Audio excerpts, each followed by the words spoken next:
Hello!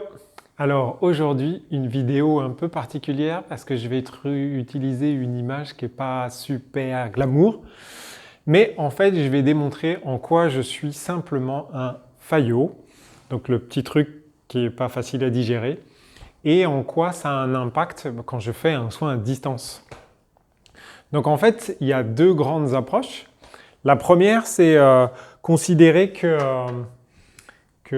je suis juste un être humain qui vit un truc sur une planète et qui, quand il rencontre un faillot, eh bien, a une sorte de réaction chimique, on va dire. Donc là, on va dire que c'est notre ami faillot, d'accord? Et que quand il y a ingestion de cet aliment-là, toc, eh bien, il y a réaction chimique. Donc la réaction chimique, en général, elle se fait un peu de manière particulière, d'accord? Et donc ça travaille. Et que ensuite, à la suite de ça, eh bien, on va être un peu, pas très glamour, mais on va être un peu plus coloré. On va dire que là, on a en fait une libération.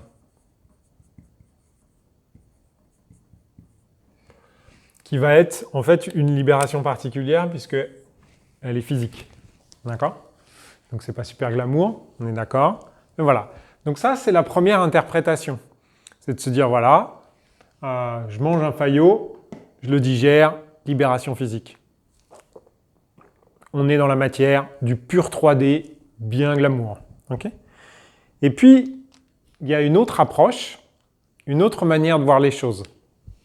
L'autre manière, c'est de dire, ok, toc, je me mets de l'autre côté. Alors, je ne vais pas faire le dessin parce que de toute façon, un faillot, il a la même réaction chimique qu'on soit dans la 3D ou qu'on soit dans la 5D. En revanche, ce qui se passe dans la 5D, donc là, on va dire qu'on est pur 3D. Hop. Et si on est dans la, ouais, on va dire la 5D pour faire simple, comme ça, toc. Si on est dans la 5D, eh bien, on va rajouter quelques petits éléments. Les petits éléments, c'est quoi? C'est de dire que le corps qui est là, en fait, lui, il est constitué de milliers de milliards de cellules.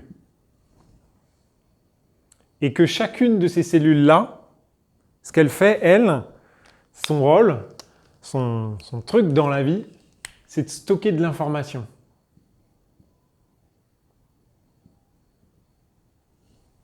Et ces informations, c'est pour ça que je mets un S, et ces informations, eh bien en fait, elles ont, on va dire, une naissance énergétique. Ok? Une naissance et une vie énergétique. Donc ça, on va dire que c'est de l'énergie. Donc ça, c'est le premier truc qu'on pourrait rajouter par rapport à notre image de la 3D. D'accord? Donc on va se faire des bullet points, un peu comme dans les réunions où on est sérieux. D'accord? Et où on sait ce qu'on raconte. Ensuite, le deuxième truc, c'est que on part du principe, si on est dans la 5D, c'est que nous, on est de l'énergie, mais que tout autour, c'est aussi de l'énergie. Et que par conséquent, il y a quoi? Il y a des interactions énergétiques. Donc, on a des interactions énergétiques. Alors, les interactions, j'en ai parlé, je vais quand même écrire énergétique, comme ça on fera une jolie photo pour toc, pour mettre dans le post. Et donc ces interactions énergétiques, elles sont entre moi, individu dans la 3D, avec mon système, tout ce qu'il y a autour, d'accord? Donc mon système perso, quand je dis ce qu'il y a autour, c'est l'âme, l'esprit, tous les machins, d'accord? Et puis ensuite, toutes les constructions qu'il y a autour de ça, puisque mon système, lui, il va construire son propre univers, et hop, derrière ça, il y a tout ce que je vois, et ensuite, il y a les autres, tout ce que je rencontre, et ainsi de suite. Donc, interaction énergétique avec des liens et des relations énergétiques. Ok? Et quand on dit ça, on dit que, bien évidemment, on est dans un espèce de gros système. C'est-à-dire que moi, en tant qu'être humain sur cette planète, je peux me considérer comme étant une des cellules d'un organisme beaucoup plus grand qui englobe la Terre, les 7 milliards d'individus, l'espace, les galaxies, la Voie lactée, les multidimensions et que sais-je. D'accord ? Et donc, une fois qu'on intègre ces deux éléments-là par rapport à la vie du faillot, enfin, de l'être humain qui mange le faillot, qui lui-même peut être un faillot, hein, ça peut être le premier de la classe et tout ça, eh bien, en fait, qu'est-ce qui se passe ? En fait, dans le corps qui est ici, il y a des informations que le corps, que le système plus global, donc on va dessiner le système, vous savez que j'aime bien, toc, donc pour moi, le système, en général, c'est un joli Rubik's Cube, d'accord ? Toc, toc, toc, hop, toc, voilà. Et en fait, cet être humain qui mange le faillot, il le mange dans le système. Et en fait, le système, lui, il y a des fois, eh bien, il y a trop. C'est-à-dire, il y a trop d'informations. Sous-entendu, il y a des informations qui sont périmées.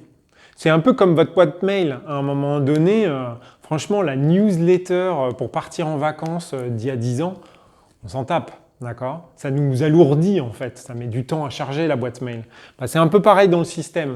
C'est-à-dire qu'il y a des énergies, des vieux souvenirs. Alors ça peut être des souvenirs dans notre existence, mais ça peut être aussi des souvenirs qu'on a eus dans plusieurs vies précédentes ou qu'on a hérité de la belle famille, enfin de la famille. Quand je dis la belle famille, c'est sous-entendu la famille, notre famille à nous qu'on trouve très belle, mais qu'on porte quand même les sacs à dos de cailloux. Et donc à un moment donné, il y a ici un truc. Il y a un truc là, ce truc-là, là, on aimerait bien s'en débarrasser. Le système dans sa globalité.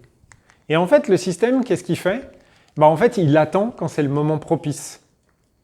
Et donc, un jour, vous allez manger mexicain, et puis ouais, vous allez avoir l'effet que tous les faillots ont sur les êtres humains, et à un moment donné, vous allez faire une libération physique. Sauf que le système, lui, ce qu'il va faire, c'est qu'il va se dire « Ah, ça m'intéresse, c'est le bon moment ». Et en fait, le système, il va rajouter ça.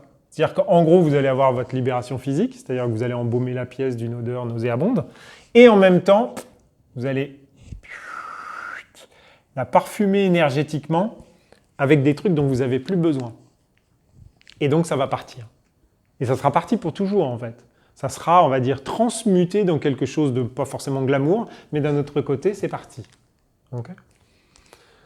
Donc c'est un peu comme ça que ça se passe les libérations. Alors vous allez me dire, mais j'arrête pas de libérer. Ah oui, vous n'arrêtez pas de libérer.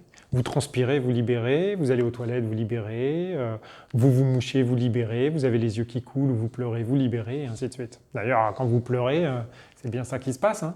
Vous avez une émotion, cette émotion-là, elle emmène des trucs, et puis le système il dit « hop, cette information-là, j'en ai plus besoin, pof, je l'emmène avec. » D'accord ? Et puis ça part. Mais c'est vachement plus drôle avec les faillots parce que ça va vous marquer. Si je vous avais parlé des larmes et tout ça, c'était trop les violons, les machins. Alors que là, les faillots, ça vous parle. Et donc, en fait, qu'est-ce que moi je suis quand je fais le soin à distance ? Eh bien, je suis ça. Je suis le faillot. C'est-à-dire que moi, je ne suis pas le gars qui sait ce que vous devez libérer. Je ne suis pas le gars qui va vous dire ce que vous devez faire dans votre vie ou quoi que ce soit. Non, je ne suis pas ça du tout, moi. Je suis juste le moyen qu'attend votre système pour pouvoir vous libérer des énergies dont vous n'avez plus besoin. Des énergies ou des informations, mais comme tout ça, c'est un peu... On n'est que des vibrations, donc de toute façon, globalement, c'est la même chose. Donc voilà. Donc le soin à distance, donc si vous payez le prix que vous avez payé, ou que vous espériez payer, ou vous espérez payer même, eh bien c'est tout simplement pour jouer le rôle des faillots. Sauf que l'avantage, eh bien, il semblerait que ça soit de la dynamite et que ça y ait un effet vraiment, vraiment fort sur le système. D'accord ? Donc voilà. Donc vous avez une vision 3D de la vie, une vision 5D, et vous comprenez maintenant, si vous vous mettez là-dedans, ce que moi je fais quand je fais un soin pour vous. Voilà. Eh bien, je vous souhaite, je ne sais pas comment on dit en mexicain, à la prochaine, mais en tout cas, prenez soin de vous.